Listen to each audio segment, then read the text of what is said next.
Hello, welcome again to my humble home here in Toronto. I decided to follow through with what I started last year when I delivered my birthday message to all of you, my family and friends all over the world through a video. So this time, this year, my reflection is entitled Everything is Possible. That's why everything falls into place. So here it is. These are just random thoughts as I reflect on the year that has passed and at the same time look forward for another year, my 34th year, which starts officially today. I say officially because I have been sort of celebrating my birthday since last Saturday with Pacquiao Alighieri fight with my good friends, and last Sunday with the Hovens and Llorets in Scarborough. I was so happy of the gifts that I received. I was like a kid since I did not expect I'd still receive gifts at 34. I was so excited to post it on Facebook and Instagram that friends and family started greeting me way too early. But that's just how excited I am of birthdays. That's just how excited I am of my birthday. We can look at birthdays in any way we can. Others would take it bitterly that it was better if they were not born at all. That's just sad. Others would be indifferent about birthdays because it is just an ordinary day. How can it be ordinary? The pain of giving birth to you merits something more than just ordinary. That's just being selfish. Birthdays, after all, are not just ours to celebrate. These two perceptions need some intervention of the Gamot Resources Incorporated, I believe. Others would dread birthdays because it also means they are growing older and older year after year. But why dread it? There's no other way to go. At least by not dreading it, you don't stress out being old, you age gracefully. For me, regardless of how difficult life is, I'd still celebrate that day I was born into the world. It should be special. All of our birthdays should be special. Why? I have two reasons. One, because when I was born 34 years ago, I embodied the persons before me. I embodied mom and dad and my siblings. I embodied my dad's family and my mom's family. I embody the potential persons that come after them, like my nieces and my nephews, so on and so forth. I embody them all that as I live my life, I perpetuate in my life their lives. I embodied my ancestry. I embodied history. I perpetuate in my life the lived history, the stories of the lives of persons in the past, in the present, and in the future. Because of this, I am responsible not only to myself, to my family, to my ancestry. I am not only responsible to my fellow Filipinos, I am responsible to humanity across time and space. I may be a speck in this overpopulated world, they say. I may not have the loudest voice, nor one nor have the best solutions to the problems of the world, but I am responsible to every single soul the moment I was born into the world. This is both a gift and a curse. And two, birthdays are special because birth makes possible the reality of death. Sounds morbid, but this is one of the indubitable truths of our existence. Martin Heidegger has all the things to say of this existential phenomenon. The moment we are born in is the very moment we unconsciously claim our mortality, our death. The day I'm born marks the reality that I will die. Without birth, there is no death. And it cannot be vice versa because death is just the consequence of life. How can death make birth special? One, I know I am not immortal. I don't have infinity to become who I want to be. I don't have infinity to better myself or to be the best. I don't have infinity to be with other persons, to grow with them, to learn and to live and to love, to commit mistakes and to forgive. I don't have infinity to touch hearts and minds and souls. And so, with the realization that everything is possible, I will have to choose what can make me a better person. It can be a trial or error. I can stumble and fall big time, but I get to learn more and more until I become better, if not the best. And two, knowing that my life is finite, that I will die, I will celebrate every moment that I am alive and be thankful about it. In the long run, with that reality of death in mind and heart, not taken morbidly or with fear, I just wager on doing the good and great things to make good and great moments and memories. Given the reality of birth, since I am alive, all of us are alive, what then? Much of what I do in life, in between birth and the reality of death, are but chances or opportunities that flow from the possibilities to go with the day I was born. Chances and opportunities are endless. Everything is possible.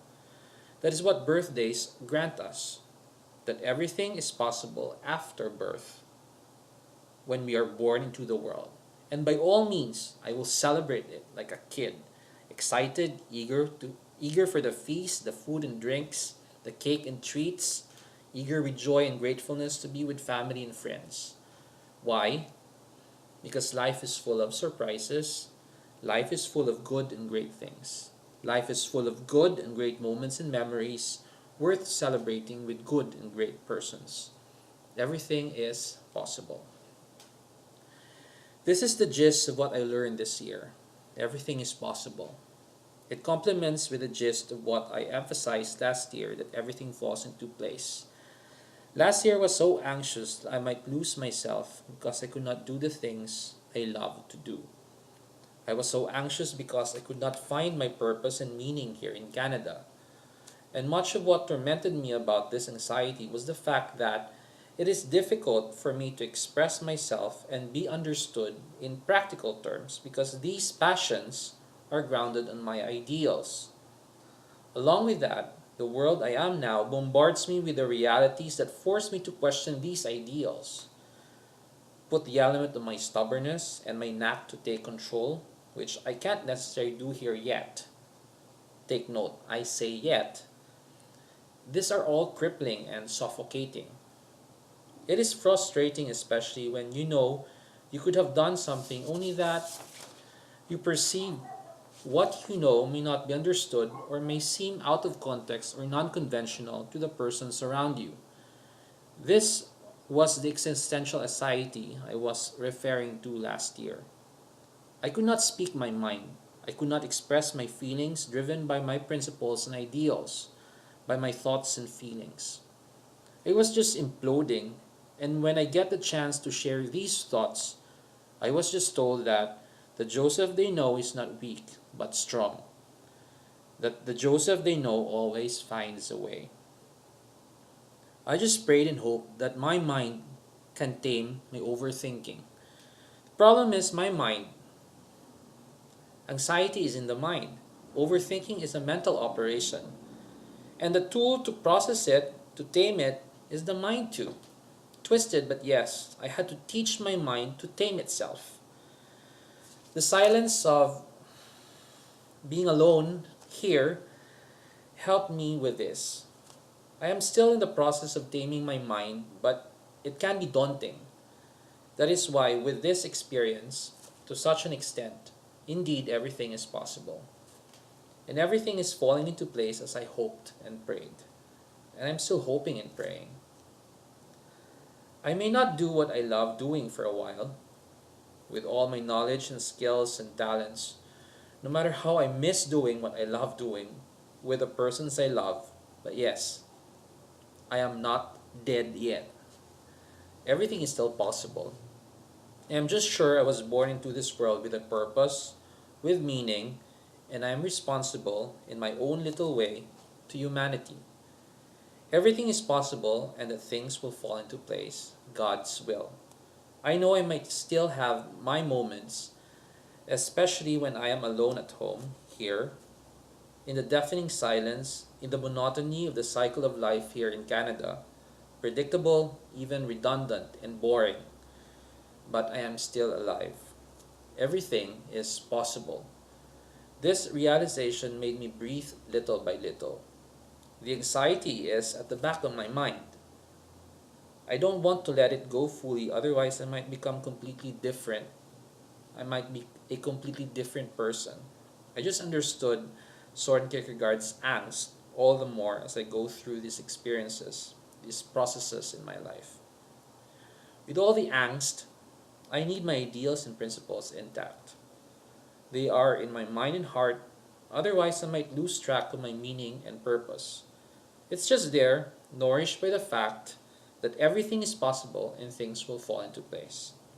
These are nourished by faith, by hope, and by love. And as it falls into place, I cannot help recognize, accept, appreciate, and be grateful of the good things that happen to me here in Canada. I cannot help but be wholeheartedly grateful of family and friends who helped me learn my ways here, who made life here in all its monotony less predictable, less redundant, and never boring. Much of why everything is possible and why everything is falling into place was because of your gift of presence. Thank you very much. And to my family and friends there back home, thank you for always praying for me. To my little brothers in the seminary, to the Angkan, to the seminary community that includes the teaching, office, and auxiliary personnel, the priests, and the parents, thank you for making me feel part of your world there, of your lives there. Thank you for making me present in my absence. To the lay formators, just as I said, it is never by chance that you find yourself there. You are called to be there. That is your great sacrifice. Your mission is not for anybody or anything else, but for the seminarians. Everything you do is for them, that they become good and great persons first, and then good and great priests will follow. To my little brothers, be the best all the time and never doubt yourself. Never doubt the formation. Never hate it or be bitter of it, no matter how difficult it is or no matter how incomprehensible it is now. What inspires me here and keeps me going are the things that I learn in formation. Many of it are the things I hated too. That makes us unique, and people are eager to unravel and learn from us. And so be open to the formation and enjoy it. Thank you for making me part of your lives there, for making me still relevant. The video lectures, the papers you sent me to edit and comment, the effort you made to reach me out to ask for my consultation, for my advices and all, to me, are heartfelt.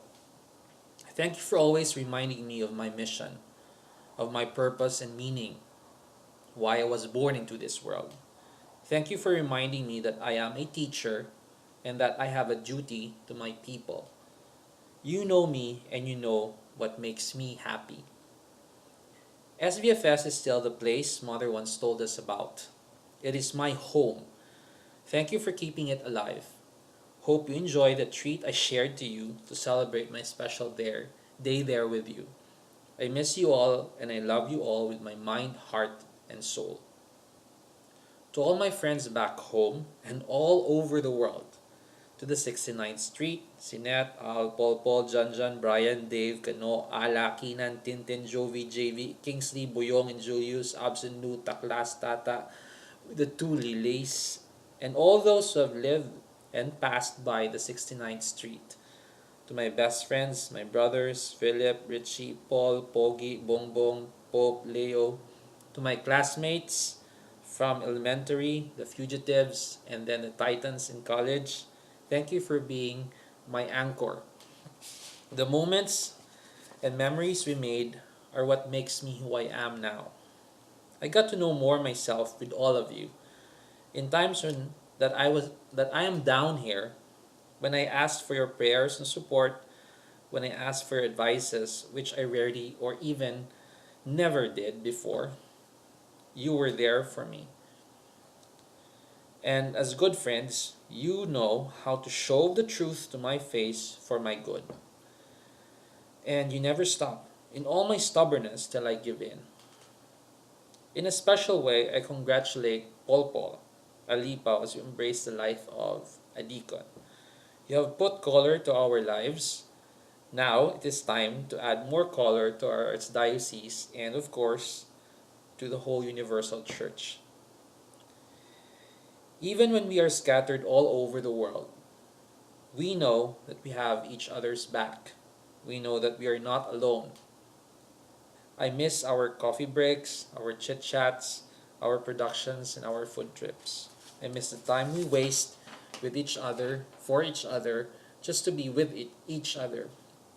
You shall all come home again and do more good and great memories and moments together. I miss you all and I love you with all my mind, heart, and soul. To my family, to mom and dad, to Inday, Jobert, and Nine, to EJ and Earl, and this goes to the entire clan too. I know the issues and conflicts each of us are undergoing. Sometimes I filter the news out of disgust because it can be irascible or irrational for mature, learned people to act in such a way. But I am relieved and somehow happy, grateful even, because we are a normal family with all the issues to spice up our lives, to test each other's character, and to allow love to grow in each one, the best and worst situations. Thank God we are a normal family. But it is never necessary to fight each other, to cause conflict and argue who is right or wrong, who is better or not. We are beyond that. Why? Because at the end of it all, at the end of the day, we all know that we are responsible for each other. Why waste moments and memories for something bad? We know what is right, and if nothing is clear, we know how we can understand each other. We know what's the most Christian thing to do. Everything is possible. Understanding is possible. I believe we have seen the best and worst in each one. And we have proven time and again that we have each other's back no matter what. We already have all the issues we have personally carried as we grew up because of how we perceive each of our past. It's normal. Who can evade the spick and span? Nobody normal. How it is Now it is time to tame it and have fun with it. It is always good and great to nourish it with love, loving the best and worst in each other. Everything is possible. I miss you all and I love you all with all my mind, heart, and soul. Life is never easy, as difficult as ever. But with all of you in my mind and my heart, praying for me, hoping for me, loving me, I can feel it here. My 34 years in this world is worth living. Thank you is the least I can say to express the joy and gratefulness. I miss you all and I love you all. As I celebrate my 34th birthday, I have all of you in my mind, heart, and soul. Because as I was born 34 years ago, I also embodied all of you. And I take responsibility. Thank you very much.